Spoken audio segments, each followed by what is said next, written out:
I'm Toki Wright, and this is Coffee Talk. Hi, everyone. I'm Kim Perlak. I'm the chair of the guitar department at Berklee College of Music, and welcome to another Coffee Talk.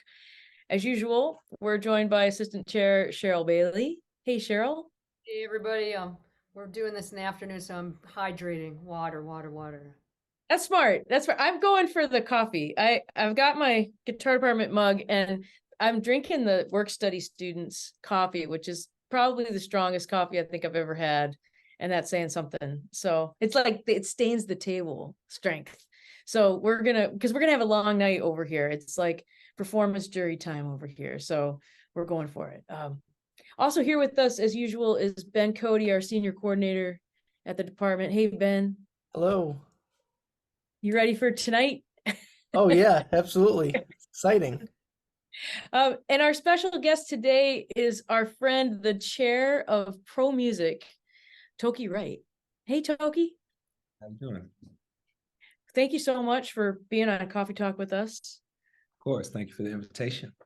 We're so excited because pro music is a major that so many guitar players study. It's one of I think it's the most creative major in some ways at Berklee. And so it's great to have you here with us. We also have two alumni of that major here on Coffee Talk, Sheryl Bailey and Ben Cody. So this is going to be a fun conversation.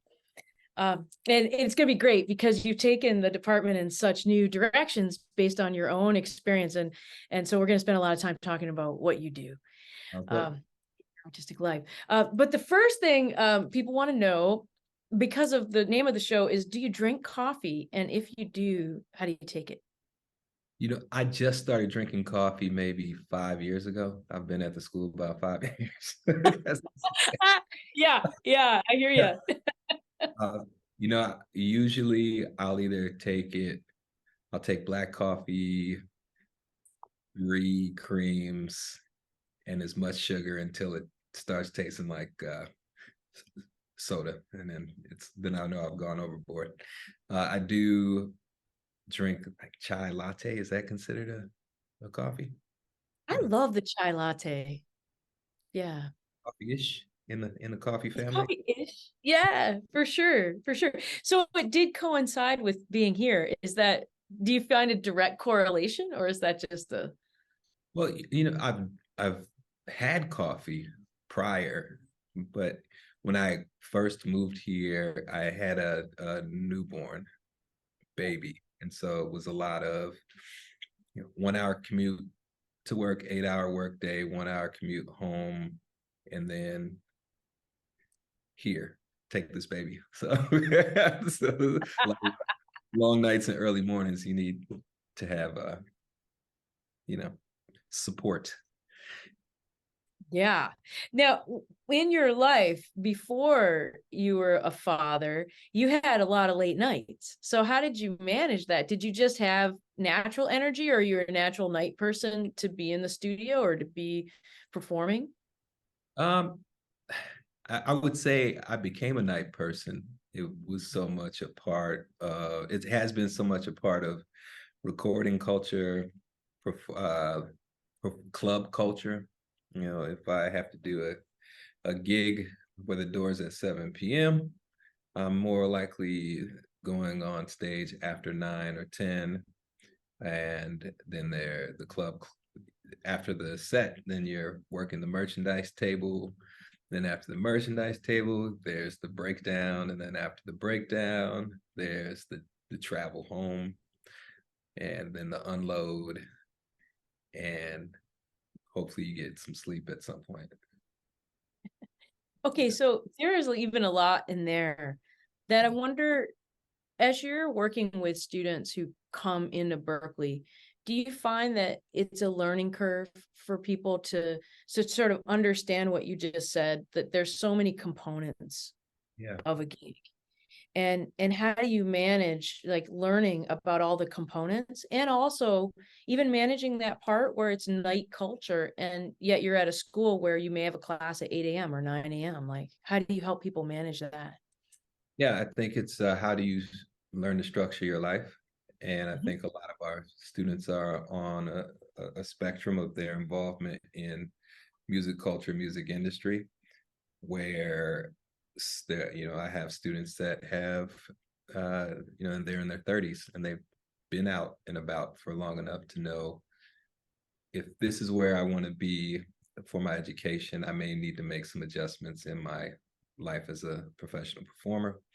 Of course, when you're fresh out of high school, you probably have a lot of energy, and that changes as you grow, get older. And I have a lot of nuanced conversations with students about little changes that they might want to incorporate into their lives to make things better. So even in department, looking at, and I'm sure we'll talk about this at some point, just looking at a lot of the new direction is, what does it mean to be well as a musician, as an artist? What is the full holistic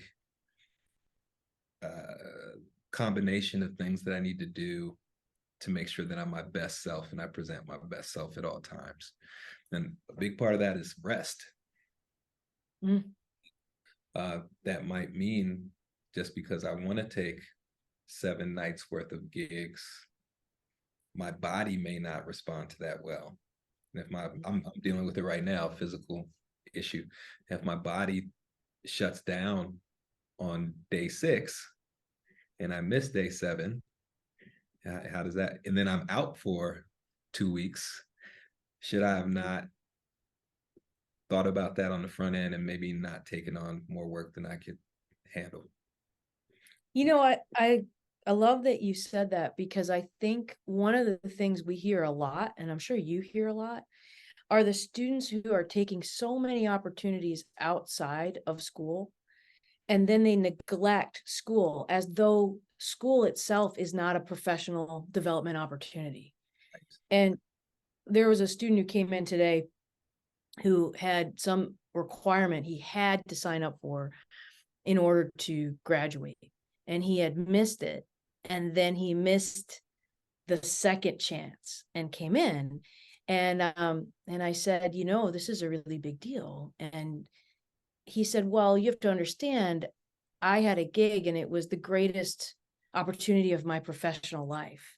Right. And I said, well, what if you treated them the way you treated this office? And he said, well, I wouldn't. And I said, but we are them. Like, we are them. This is professional development. Yes. And so how do you have those kinds of conversations, like, and kind of take school out of this kind of requirement, like an adversarial requirement that you have to go through, that you push to the side, and make it like elevated in someone's mind as like it's a valuable professional development opportunity, even if each class you can't see where that's going? How do you work with students in that way?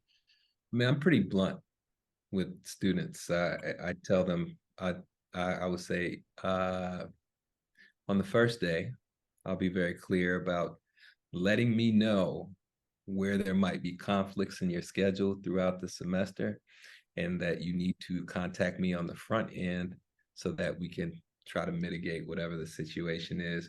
But if you don't communicate with me, there's no chance for me to ever support you in the way that I could, or in the ways that I could.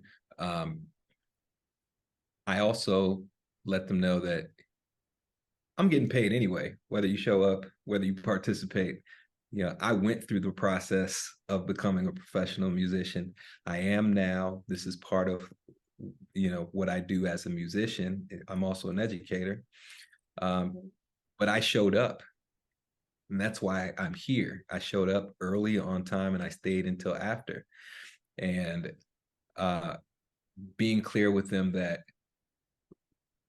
sometimes we as educators use this term, when you're in the real world, rather than letting them know that the real world is now. Because I may hire you for a gig 10 years from now. You don't know that. I may have an opportunity for an internship or some contest somewhere, or a scholarship, and I might have influence. And if you rub me the wrong way, or you don't do your part, you're showing me that you're not responsible. And so I have to ask myself, as a student that's spent so much money, or your parents have spent so much money, you've gone through all of this, all of the difficult challenges that it takes to be here, why throw that away for opportunities that may come back? Yeah, I really love that. I've experienced that in my life. Like sometimes we all experience it in our lives, but often you don't know, right? And when I got an interview here for my job here, I found out that one of the people who recommended me from inside the college when my name came up was Kari Usula, who was the dean of writing. He was the former dean of writing. But when I was 18 years old, he was my ear training teacher. Yeah. And he sat on my juries, like my final exams and things. And he got in touch with me and he said, "Oh yeah, I told them all about you. They asked me all about you." And I Yeah. hadn't seen him in 20 years. And I said, "Well," or 15 years or something. And he said, "Well, how much do people really change?" And I thought, wow, I'm so glad I went to that class. And I remembered like some of those things were a struggle for me. And I mentioned that, and he said, "Yeah, but you worked so hard." And like, and he just laid out what he remembered. And you think like, you're right. Like this is professional development. Like the way you approach your education is the way you're in the professional community right now. And we know that a large percentage of what we do is relationship based. Mm-hmm. I know somebody that knows somebody that has a need, and I will connect you based on my trust in this other person in my network. So I try my best, not just as a mechanism to get work, but I try to be as decent with people as possible and treat everybody with respect, and I expect the same. If people choose not to, I can be very dry with my humor and very sarcastic, and also have no problem pulling people aside to have conversations and give them a chance to improve. But I'm very upfront and transparent with Mm. most people. You know. Yeah, I think you've come to the right place. I think we know that you are a kindred spirit with our group. If you wouldn't mind, I think it would be so nice if you could talk a little bit, just give us a little sense of the different seasons that you've had in your artistic career, because you've done so many different things. You're a performer, you write music, you're a producer, you've made records of your own and also with others. You've worked on festivals, facilitating festivals, organizing them. You've worked in the nonprofit sector. And so I think when you meet someone when you're young who has done all these things, and you're also been a professor, and this is the second program you've run at this a second college, from what I know, there might be more. It's hard to see like, how you got there with the twists and turns, and you don't have to tell the whole Shaggy Dog story, but I wonder like, what did you really love when you were young? And then maybe like a few moments where you felt like, oh, that's a avenue I didn't see, or that was a twist and a turn that was really cool and really valuable that I didn't see. So maybe just like the beginning, and then a few moments, and then what you love the most about what you do right now. Sure. Oh, the beginning, I was always kind of in a other group or other household, or growing up. My mom had been practicing Buddhism since the age of 16, and so we had already had like this cultural and religious otherness when we went to school, and we all have very different names. Like Toki is short for Nanjo Tokimitsu, the Japanese priest. And so always having a very diverse group of people that I was around. I had an interest in music very early. Um, Living in the inner city, Minneapolis, North Minneapolis, um, trying to find opportunities since a very young age. I've been involved in youth programming, and a lot of that youth programming really encouraged my curiosity in performance.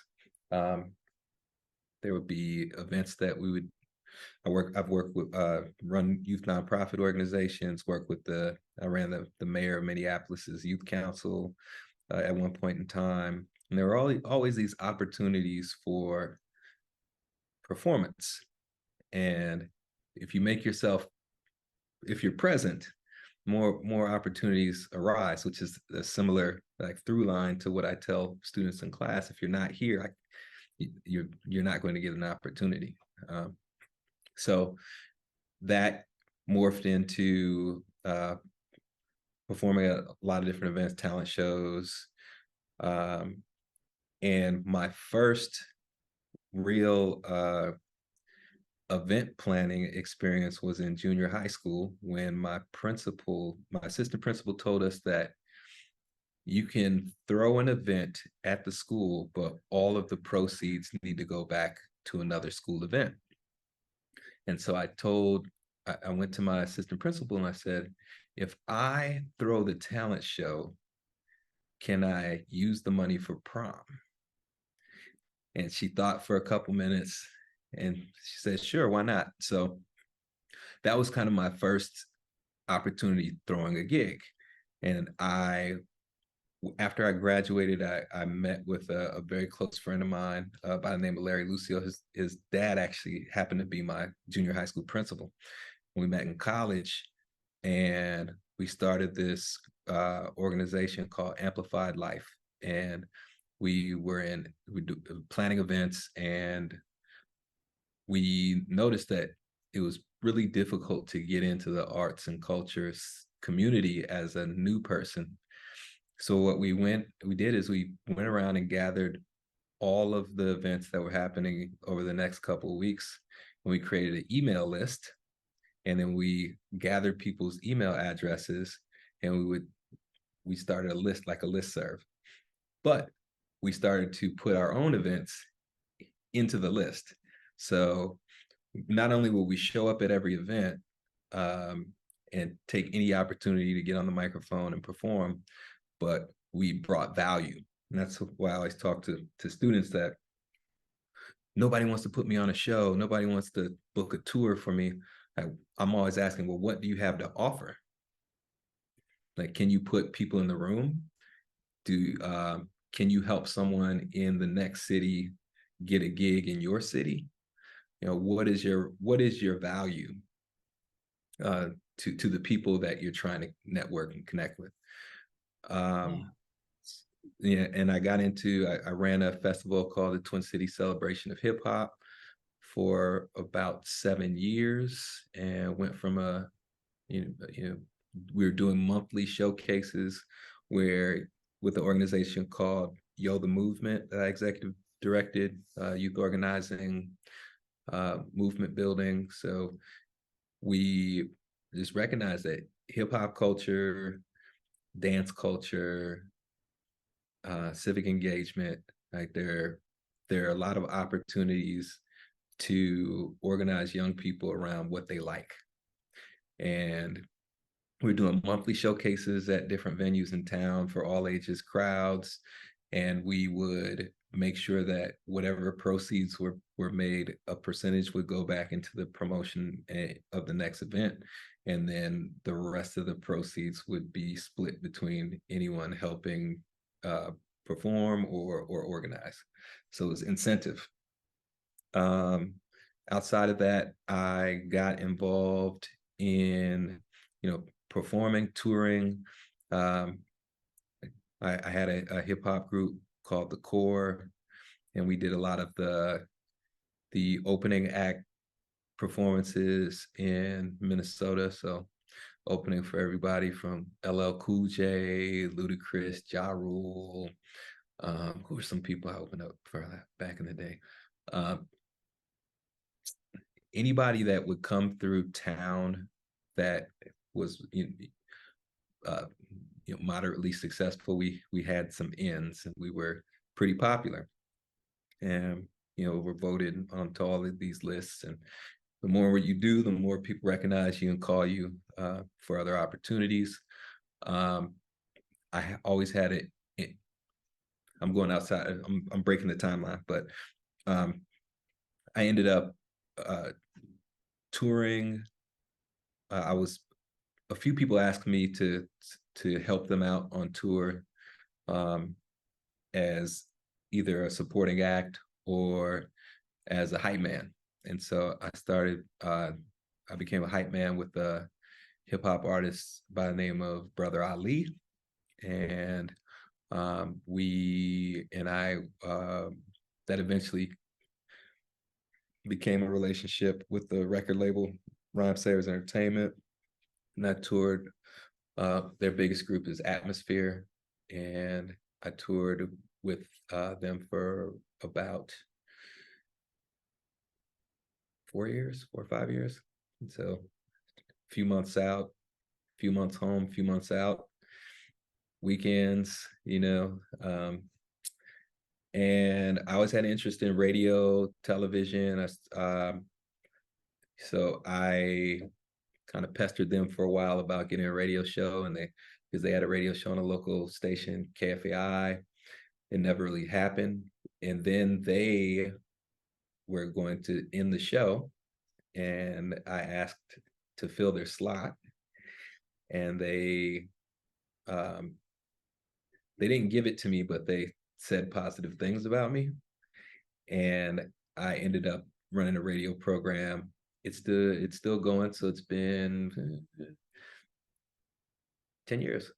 10 years. I'm not, yeah, I'm not a host anymore, but whenever I'm back in town, I check in.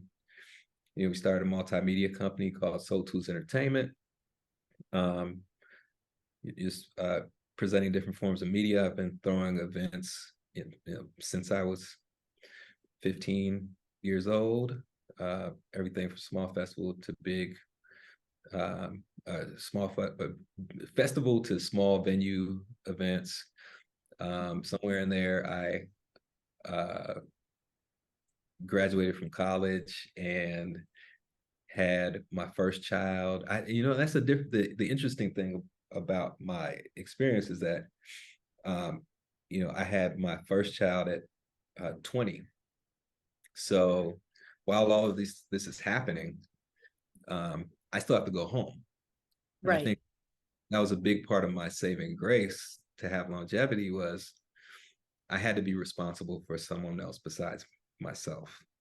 Right. So that was, a big part of my experience. So I've done a lot of different things. I've worked after that radio program. I had another program on the American Public Media for a station called The Current. It was they're like a sister station to, or sister network to NPR. I've done some work with NPR hosting or judging the Tiny Desk contest.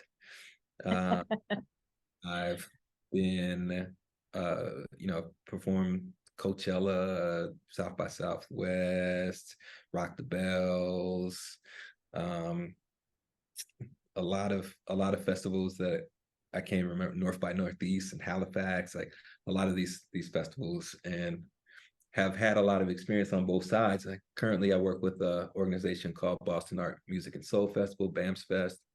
Mm-hmm. Help them organize their festival, help them organize a lot of their weekly and monthly events. Just curious and nosy and Yes. Yes, I mean, but this is beautiful because so many of the stories that are told are like this.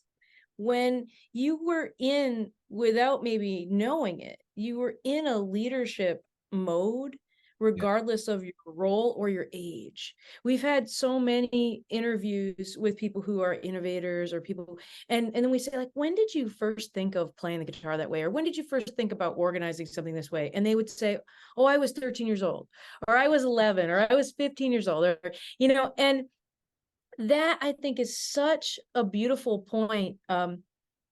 We're going to get into the nuts and bolts of how you practice and how you think about the art that you create and the music that you create.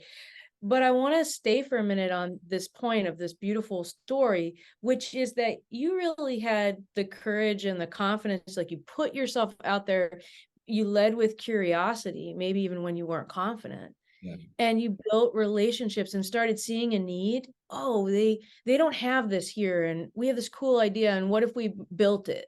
Yeah. And then everything you say, oh, and I got with this person, or I heard this, and I met this person, or I love the part where you said, well, they turned me down, but they said great things about me. And those are the things where I feel like, especially now in this moment, I think our faculty, and I'll throw myself in there, we're really trying to wrap our heads around, how do you teach a generation of students who spent so much time online and so much time virtually about what you just said, about the experience that we share of going into the world and building things and trying things, even to the point where you were talking about how do you bring value, how do you support other musicians.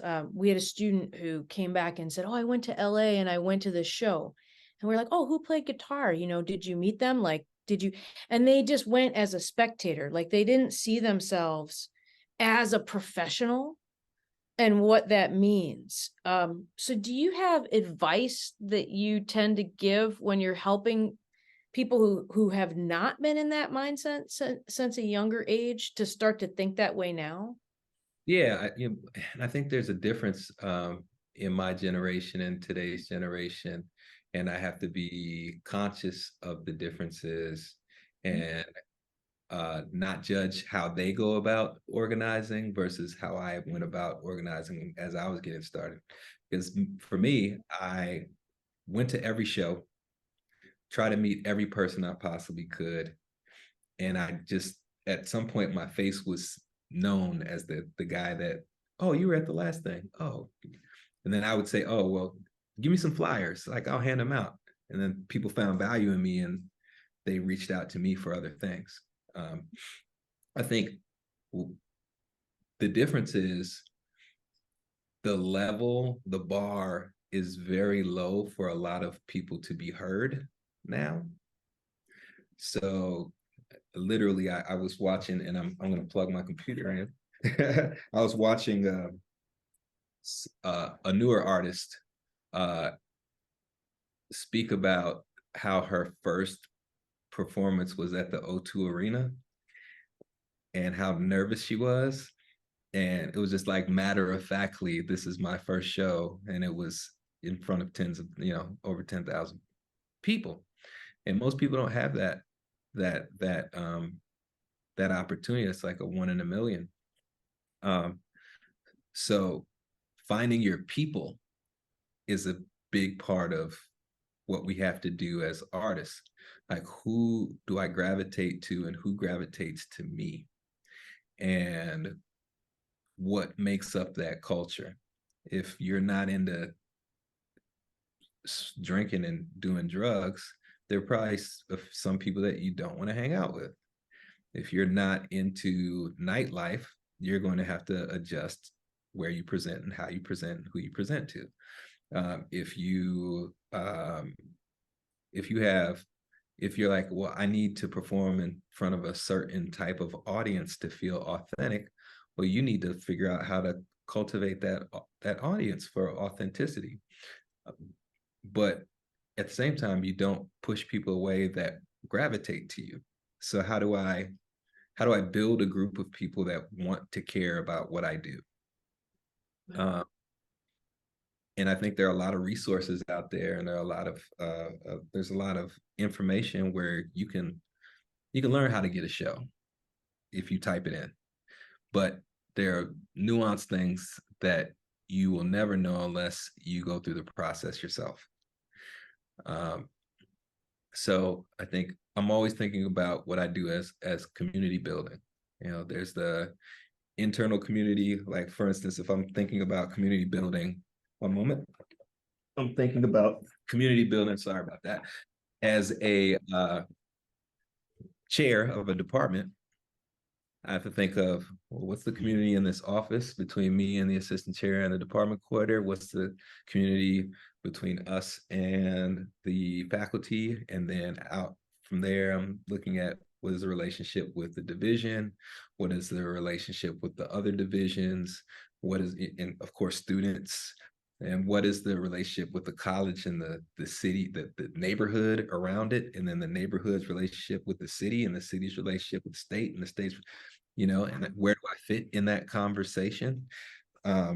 Because there are a lot of entry points if you figure out who you want to connect with. Right. What are some of the tools that you think are available today that are different? And then what are some of the things that you think are still there and really valuable when you're looking at building? Like, what are the things that you've experienced that you feel like, okay, this is real in the world? Maybe it looks different, right? But this is kind of what you're saying. And then what are some of the things that like can be tools or can be traps that you see that are new in this professional world? Well, I'd say that at the core of whether it's a new generation creation or it's something that existed in the past, there are certain things that never change. And punctuality, responding to people's messages, making yourself available, humility, being kind to people, knowing when to speak up for yourself. Like some of those things, they stand the test of time, right? As far as what I had to do in my generation versus what this generation, this new generation is doing, of course, there's like the duplication and sale of your music. Like, what platforms did you have? I could sell a CD for $10. There was a whole process that went into creating that CD: studio time, mixing, mastering, players, design, duplication, and then the actual sale of the record, right? And maybe I spent a lot more time on the perfection of the sound that had a cost, and then hopefully I could meet that cost through sale. And I could, definitely made more money per record back then, but now I don't have to duplicate albums. I can make a digital record, a digital recording, and hopefully somebody will pay for it. That's the downside. We have this social media, or we have this digital media where if you're only getting 0.0000076 cents per play, is it worth it? Is it worth it to sell? Is it worth it to go through the amount of stress that you did in the past to pay for mixing, recording? Like, what do you want out of this? Is your goal to be a mainstream artist? Is your goal to just create things that you like and put them out into the world and hopefully people gravitate to them? Like, what is your why? Why do you do this? What do you ultimately want?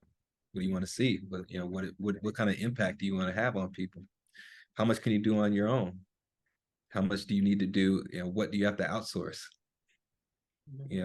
Part of my journey was going into the studio, having to beg a producer for a beat, for them to sit with their back to me and go, oh, I don't know, maybe, and then give it to the person next to me,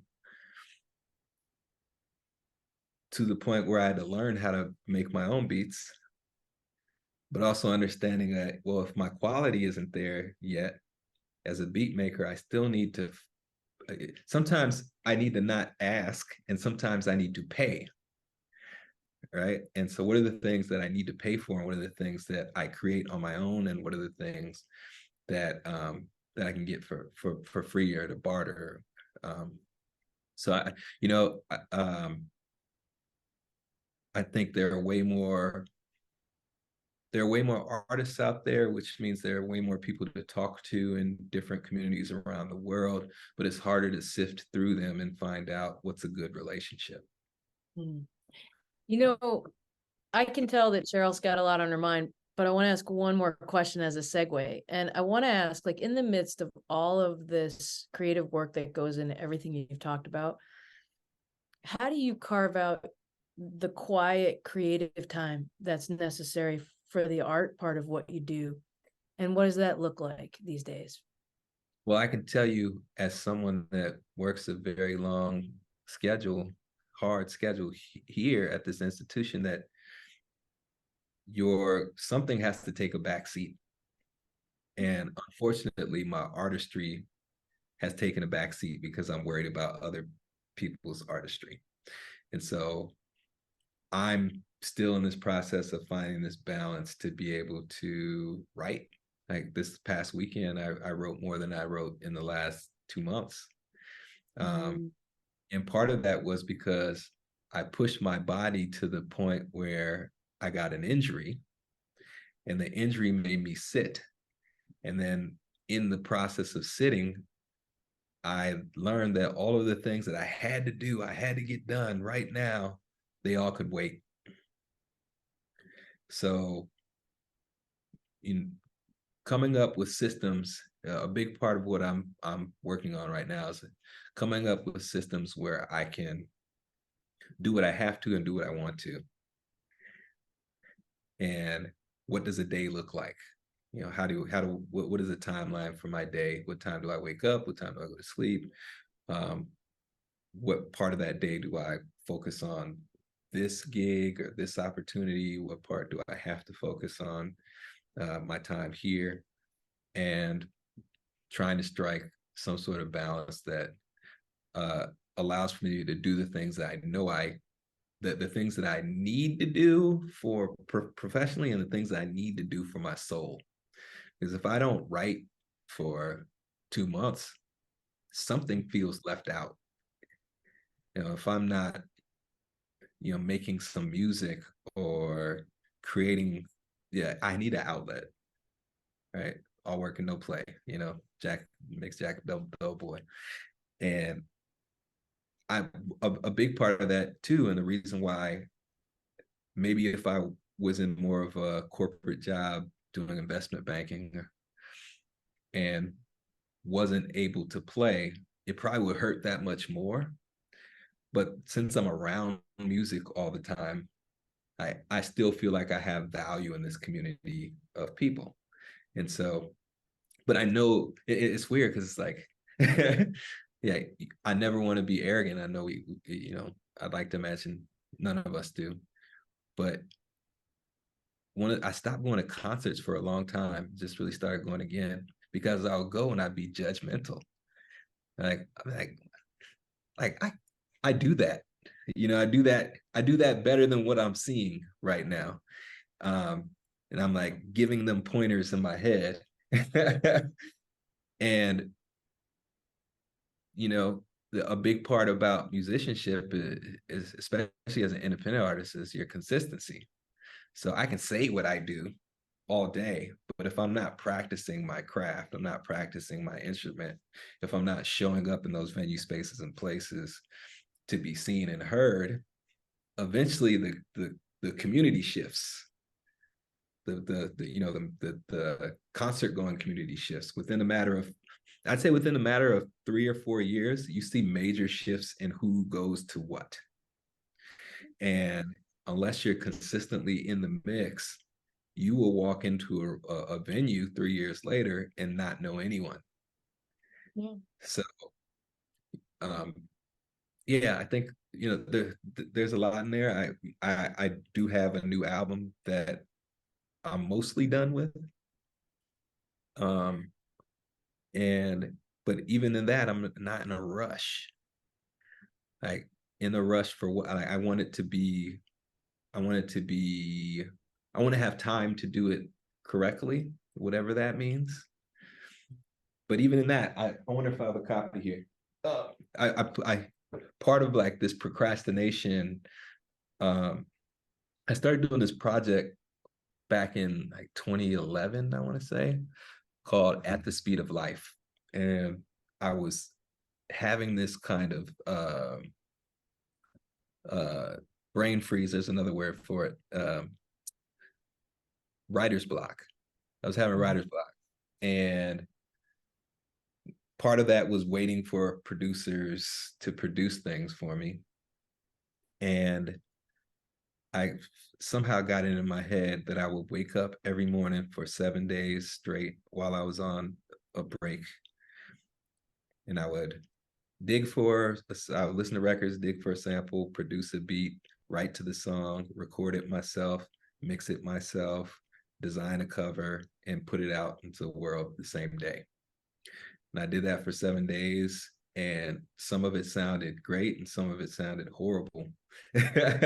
Some of it sounded okay. None of it was really like that horrible, but it like learning to let go, and we live in an age of information where on one hand, whatever you do online will stay with you forever, but also there's so much music and media being made on a daily basis that if you're not consistently putting things out, they'll get lost. Yeah. What I love about that answer is that you're very comfortable and open, and maybe you don't feel this way all the time internally, but you're open with like, okay, this is this time of my life where I'm focused on others. Yeah. And so I know what I'd like to have happen for me, but I know what's required of the type of work I'm doing most consistently, like where my solid foundation is professionally. And I think that's something that younger people have to come to terms with. Like what you say you do is not necessarily always what you're doing. Right. If you say like, I'm here to find my sound, I'm going to be a performer, but then you never practice or you never go out and play with others or put your music out there, then you're not working as a performer. Right. And so I think just being really honest with yourself, like, what are you doing and what do you want? And I think that's such a valuable message. Yeah. We have to be realistic. Well, these things are always conflicting with each other because as a creative, you shouldn't be realistic, right? The creative side of my brain it should be very unrealistic, right? It should dream big. It should throw paint against the wall, try things out, wonder what's going to work, not rework things that kind of worked. I don't ever cross anything out when I write. You know what I mean? I'll just go to another line because I might need that again one day when I'm thinking that way. But the reality of living in this world is I need to buy groceries, have a roof over my head, and be able to transport myself from one place to the other. How do I do that? And if I don't have a support system that allows me to just make music and not make enough money off of music to live, and someone will support me, that's one thing. But most people don't have that opportunity. So what are you going to do to survive while you create a platform for yourself to be able to have that be your ecosystem from which you're able to eat? And it doesn't happen for everyone. Right. And that's the realistic part. And so if you really want it to happen for you, you have to learn how to take advice from people that have experienced what you've experienced, still be fearless and go into opportunities and try to see how makes sense to you. And you still have to show up. And I think a big thing for me, a big reason why I ever got to anywhere I've got to in my professional life is people know that they can trust me to show up. And there have been plenty of opportunities, both for me when I'm giving an opportunity to someone else, or when someone else is giving an opportunity to me, where they're like, I need somebody that knows how to, I need somebody that knows how to write. Hey, do you know how to write? Yeah. Or, like I just happen to be in the space. Like, so knowing what spaces to be in and knowing what to offer, it's kind of like, I'm thinking of this comparison to,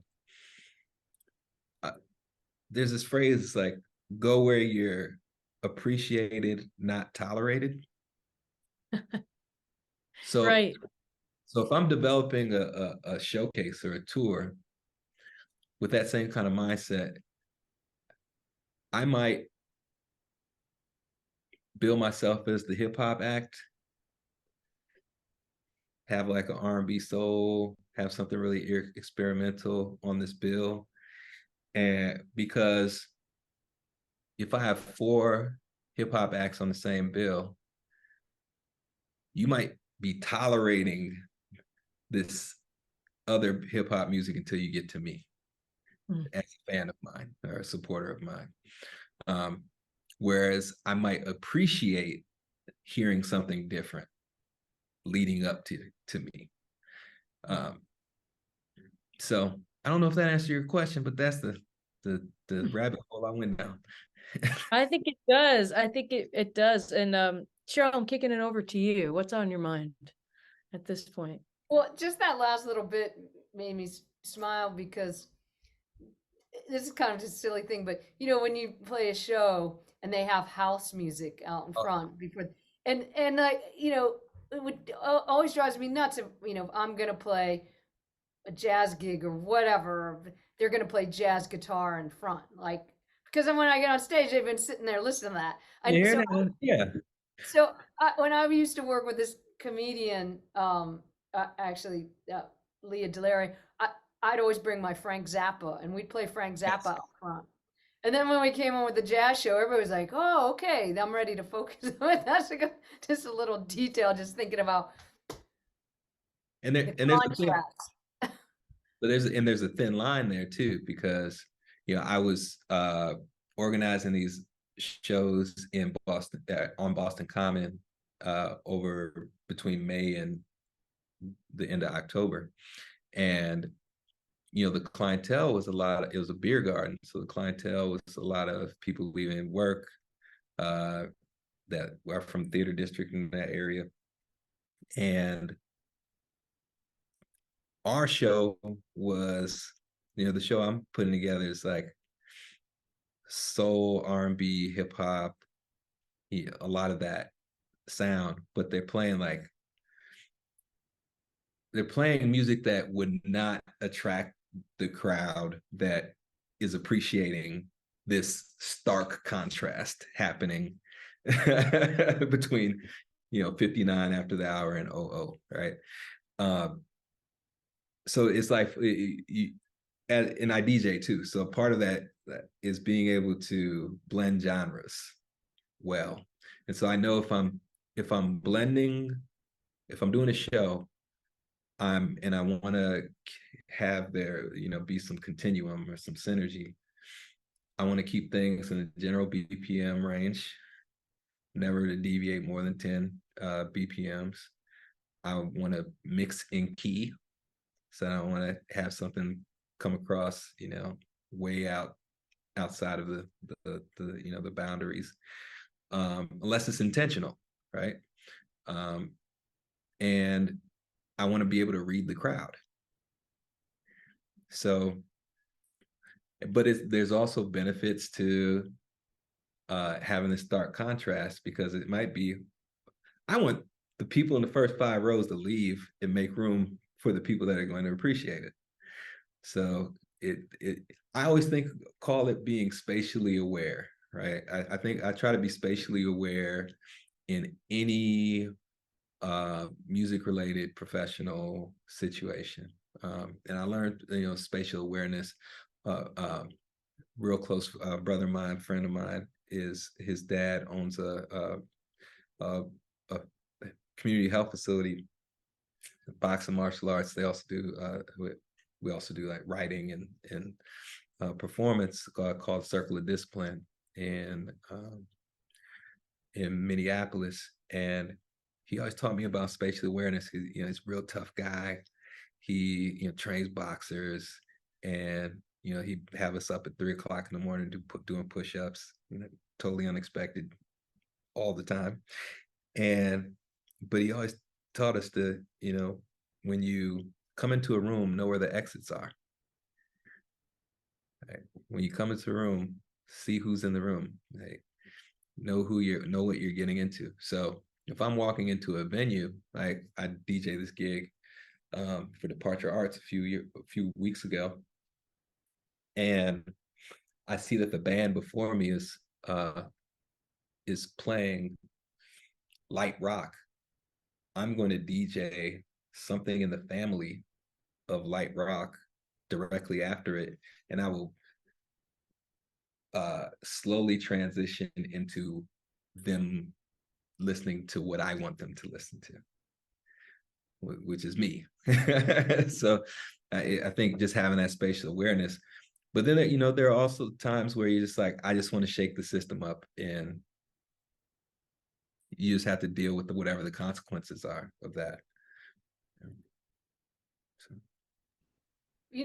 There were a couple of things that you said, even from earlier. I always take little notes because, so much great conversation goes by, and I like, oh, I want to talk about that more. But, there was something actually, you and Kim were just talking about maybe how students approach school, and that it is your career. And that to me is this thing of always do your best, because you never know who's listening, just in whatever you do. And I'm sure everybody here and people listening could think about some of the gigs that you got that really changed your life, or maybe you were somewhere in some little dive and there were only 2 people in the audience, and whatever, you didn't go up there and just go, oh man, and just, you did your best, and then you get a call, and turns out that's one of those 2 people in the audience was a booking agent or a musician that calls you to go on tour. And that's always a thing of, you play, and that's also the reality of a professional musician, is sometimes you're out on tour and you're playing big rooms, but you got to come home, you still have to pay the rent. And so you might take a little, a 3-year-old's birthday party or a wedding gig or whatever. And whether you're played last night at Carnegie Hall and now you're playing at a 3-year-old's birthday party, you treat them the same. You don't go, well, I'm only playing my Carnegie Hall, licks, because this is just a bunch of people at a little kid's birthday party.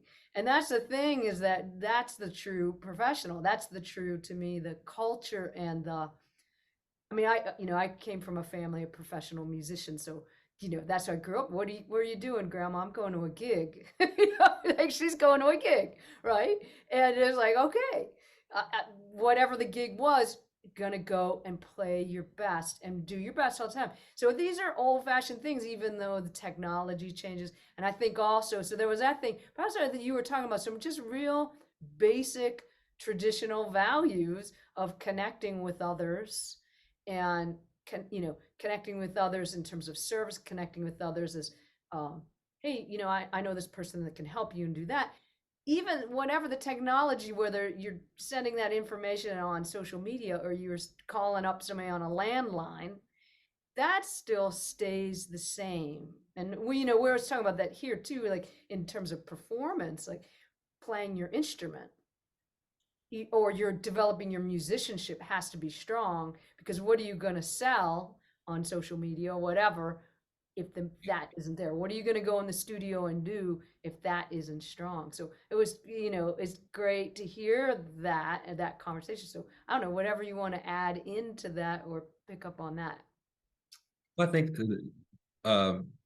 one of what you made me think is and something I learned a long time ago, is the bottom line is that people, in order to have a fan base or a crowd, or to do this professionally and get callbacks, people have to want to be in the room with you. And I was doing a gig not too long ago where the crowd wasn't receptive to the performer, and his response was like, when he did get some did get some applause from somewhere in the crowd, his response was, "I see you're with me, even though the rest of these people, they suck." Basically, something to that effect. Like, you don't know how people are processing what you do. Maybe what you're doing is so amazing that they don't know how to respond.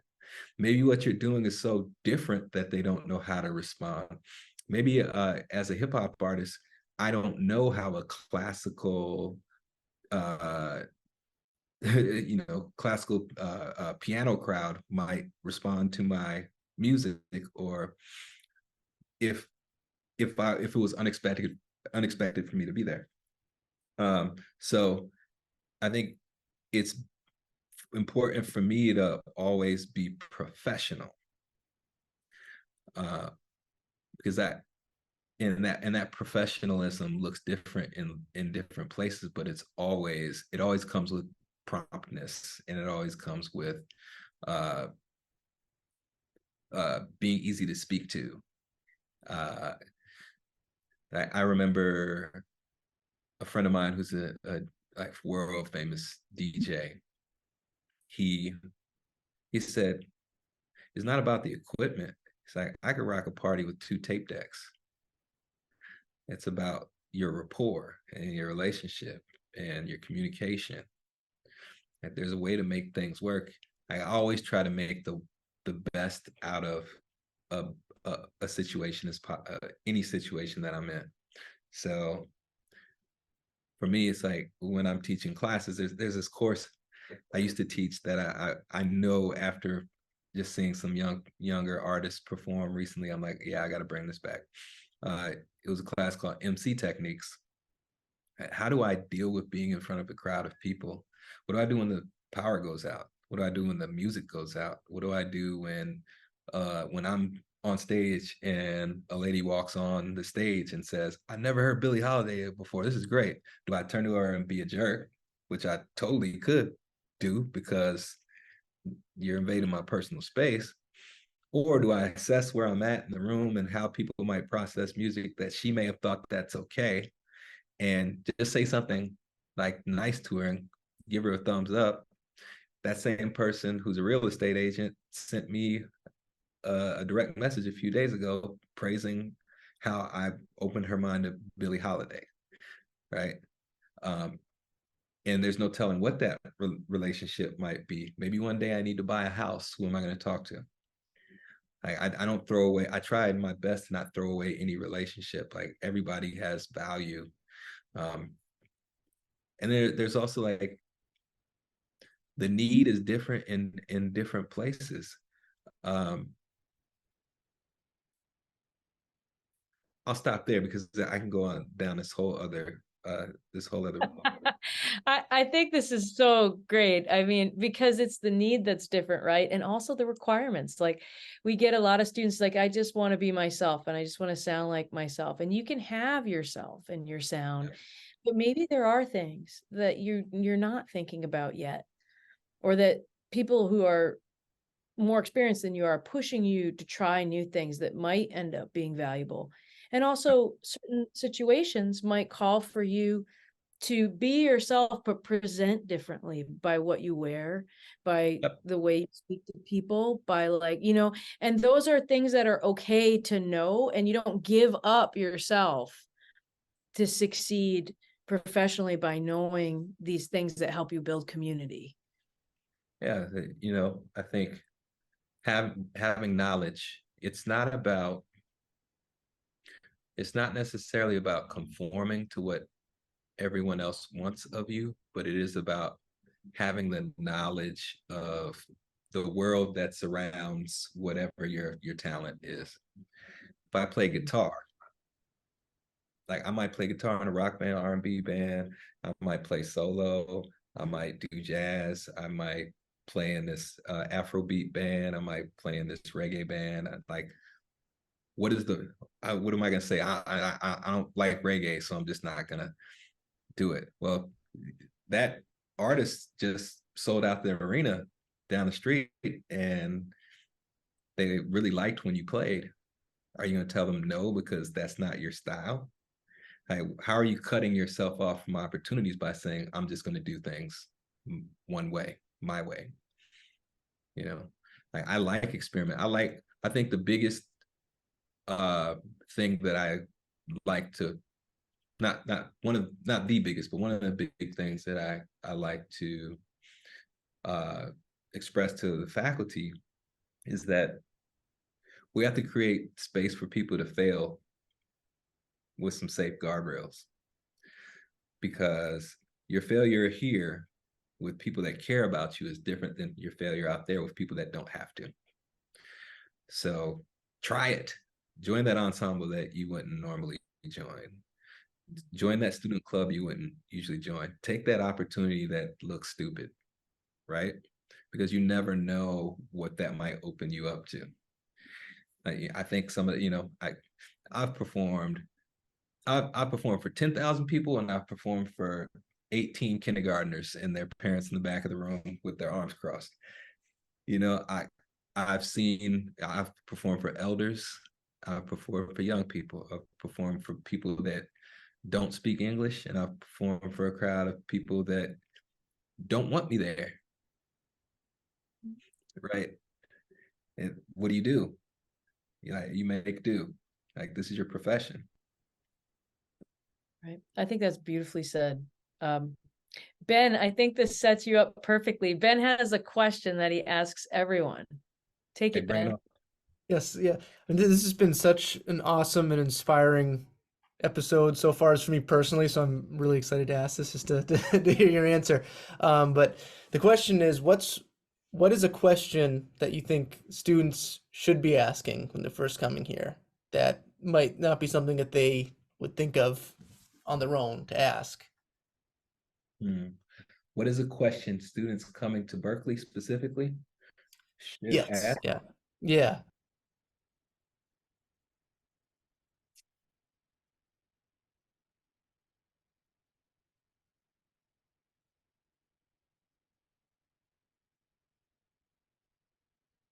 I think it's a two-part. It's, what do I need to do to be successful? And then defining what success means to you. Right? I think the biggest question I always try to lead with whenever I'm doing a project or I'm collaborating or whatever it might be is why. Why am I here? Why am I doing this? Why do I care? Why is this important to me? Because I'll tell you, the what, the who, the where is always going to change. And if you're not deep down at the core of yourself committed to what you believe in, you can sway with the trees, right? In the wind, right? So for me, like, my why, I didn't know how to describe it for so many years, but I came down to my why being, my role is to connect people through music and through the arts. So how that looks might change from day to day, year to year. But if I'm still connecting people across this planet to each other in a constructive way through the arts, I have some sort of sense of fulfillment.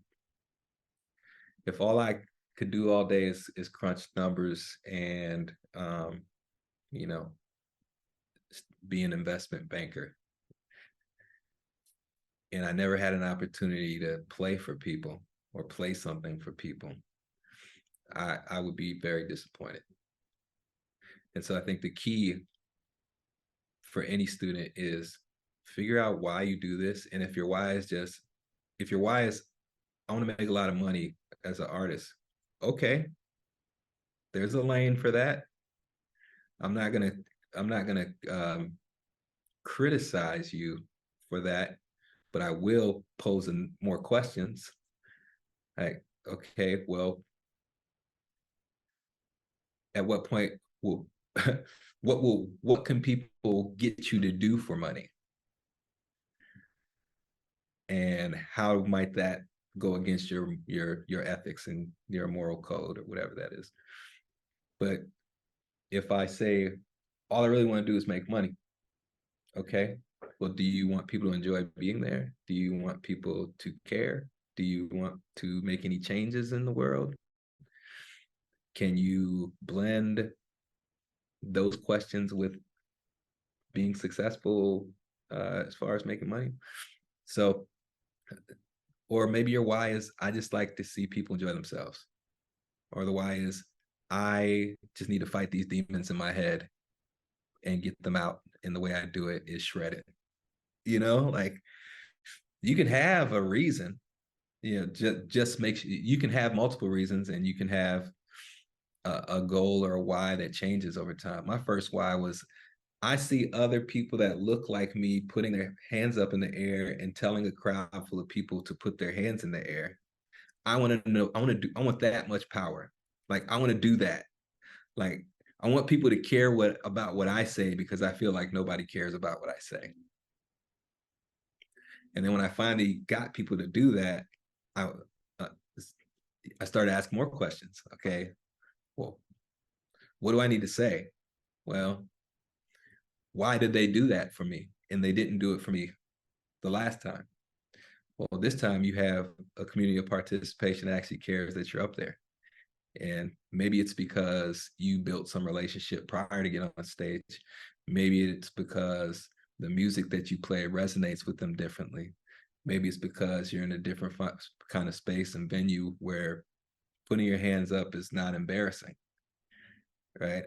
All these questions that came from my original why, and my original why has changed and has allowed for me to broadly connect people through music. If I'm working with an organization and doing cultural diplomacy in some other country, or if I'm teaching a class, or if I'm playing at a venue, or if I'm releasing a record. These are all different ways. And so even though I might be disappointed that I didn't get to write that song this week, I know I was here. And I knew I was still able to help people connect. That's really beautiful. I think that's a good question that everyone, you can take some homework from Professor Wright and ask yourself, what is your why? I think that's a really good thing for everybody to do, because you're right, because it changes. And I think it's good to stay current with what it is for you. Any Sheryl, other part of this, I was just going to say real quick, because I know we're running out of time here, is that you're good. Understand that a lot of people aren't nice. Yeah, I'm so glad you said that. That's great. Fantastic. Yeah, good. Yeah. And people don't have to like you. People don't have to like your music. People don't have to applaud you. That doesn't mean that your music is terrible. Right. You could be the greatest player in the world, and people just not want to hear it, or don't want to hear it specifically from you. Like or they're having a bad time and they just have to tell you in the comment. Like, we had one troll on our student and faculty social media, and he just put like throw up emojis on every single thing. Yeah. And he was just having a bad time, whoever that was, that poor person, Like, I don't know what people are going through. I don't know why, you're going to get all types of people that are in the world of the things you create, and not all of them love you. And sometimes we get a little too comfortable because we surround ourselves with the protective layer. People that love us, people that care about us, people that want to hear what, people that are willing to go, oh, that's nice, that's good, you do you. There's one thing I always say, there's different types of criticism. There's constructive deconstructive, and indifference. So constructive criticism is example of, I like your hat. I wish it was a couple shades darker to match your sweater a little bit better. Compliment wrapped in, a critique. Deconstructive is, man, that hat looks really bad on your head. It's like, you look really bad today. Now, that hurts, but there's an opinion in there about something about me. Indifference is, I see you dressed today. You really did you. You really did your thing today. My thing? Like, what is my thing? That gives me nothing to work from. And so what I strive for is constructive or deconstructive criticism. I'm going to make something, you either like it or you hate it. Give me something to work with. And even having a troll in your comments is great for your podcast, because people that care will argue for you. That's right. That's why it's important to, in our work, to like take stands. Like, this is what I'm about. This is what I'm about, and I stand on it. And not always be wishy-washy to please people just because somebody in the third row frowned. So I guess I better play to them and make them feel better now. Like, no, I used to talk about this a lot in my MC techniques class. Is like, a lot of music is mob theory. Like, live music is mob theory. It's like, you in a crowd, you perform in front of a crowd full of people, and only 2 people are raising their hands. Who do I go to? Where do I place my emphasis as the performer? So, a lot of people will say, well, you go to where no one's got their hand up. Like, well, no, they already let me know how they're feeling right now by not participating. I'm going to go to the people that care. And when I go over there, someone next to them is going to look at them and feel left out, because we all have FOMO, right? And they're going to put their arm up. And then when that person puts their arm up, another 2 people are going to put their arm up. And then someone from the other side that feels left out is going to put their arm up. And so there might be 5 people with their arms up now on this side of the stage, and 1 person with their arm up on this side of the stage. I will acknowledge the 5 here, and then I will go to that 1 person. And then when I'm at that 1 person, a second person will put their arm up. And hopefully by the time I'm done with my song, everyone in the front will have their hand up. But that's the spatial awareness, So. There's so many beautiful things we've talked about in this coffee. And Sheryl, I'm wondering, as kind of it comes to an end for now, what's on your mind? How hard it's going to be able to edit to find the little bit of wisdom that we put on our social media. Well, maybe we have to break precedent and put a few. I think that might be the thing, I think there's a lot of really beautiful things. Perfect at this time of the semester too, and also maybe for everyone, even if you're not on a semester system, it's getting dark earlier. And so maybe we're all a lot more thoughtful this week, but it's been a beautiful coffee. Drink coffee in real life, you're all invited. So. Oh, likewise. And everyone, I know you're going to be jealous, but the 4 of us are going to stay and finish our coffee together. But we're so glad that you were with us, and we will be with you on the next Coffee Talk.